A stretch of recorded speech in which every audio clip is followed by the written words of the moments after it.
አዲስ አበባ ሚኒሊክ አደባባይ በተከበረው 127ኛው የአድዋ ድል በዓል ክብርት ፕሬዝዳንት ሳህለወርቅ ዘውዴን ጨምሮ የመከላከያና የጥንታዊት ኢትዮጵያ ጀግኖች አርበኞች ማህበር ለትግሉ ሰማዕታት ክብር የአበባ ጉንጉን አስቀምጠዋል። በበዓሉ ያነጋገርናቸው ተሳታፊዎች አድዋ የአንድነት መተሳሰሪያ ገመዳችን ነውና ትውልድ በመማሪያነት ሊጠቀምበት ይገባል ብለዋል። ዳልካቸው አባቡ የሰው ልጆች ሁሉ እኩል ናቸው የሚለውን በአጥንት ክስካሽና በደም ማህተም አድዋ ሰማይ ስር ያተመ እጅግ በጣም ድንቅ በዓላችን ነው። ይሄንን መከተል አለብን። ዕውቀቱ እንዳይፈርደን እላለሁ።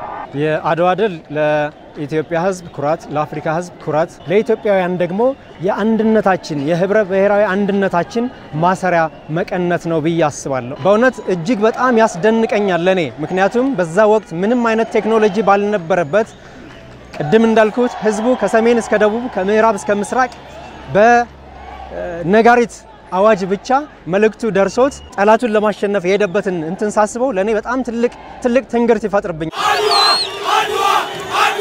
ሚኒሊክ ባስተላለፉት ትዕዛዝ መሰረት በያቅጣጫው ያለው ማንኛውም ኢትዮጵያዊ አንድ ሆኖ የመጣውን ጠላት በእግሩ እየተጓዘ አህያ እየነዳ በቅሎ እየተቀመጠ በፈረስ እየተቀመጠ የተቻለውን ያህል ሁሉ አድርጎ የኢትዮጵያን እውነት በአድዋ ላይ ለማስመስከር ተችሏል።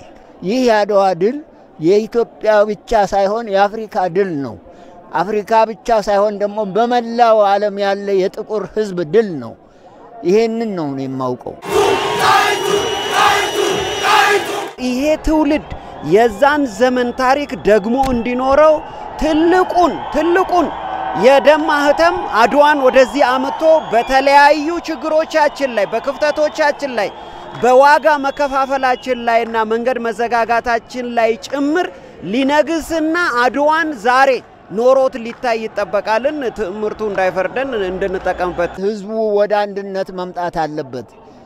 በአንድነት የሆነ እንደሆነ ነው ድር ቢያብር አንበሳ ያስር ነው እና እያንዳንዱ ሰው ከሌላው ጋር አብሮ በአንድነትና በህብረት ተጣምሮ ኢትዮጵያን ማሳደር ህልውና ማስጠበቅ የጥቁርን ህዝብ እውነታ ማሳወቅ አስፈላጊ ነው እላለሁ። የአባቶቻችን የመሪዎቻችን ጥበብ በወቅቱ የነበሩ መሪዎችን ጥበብ ሳስበው ለኔ በጣም ነው የምገረመው። አሁን ያለው ትውልድ ከነሱ እጅግ ሊማር ይገባል ብዬ አስባለሁ። በአሁኑ ሰዓት ሁሉም ነገር የተሟላ ነው። ቴክኖሎጂ በጣም የተሟላ ነው። ለልማት መጠቀም አለብን ብዬ አስባለሁ። እርስ በርስ ለመተሳሰብ መጠቀም አለብን ብዬ አስባለሁና በዚህ በጣም ኩራት ይሰማኛል በድሮ ነገስታቶቻችን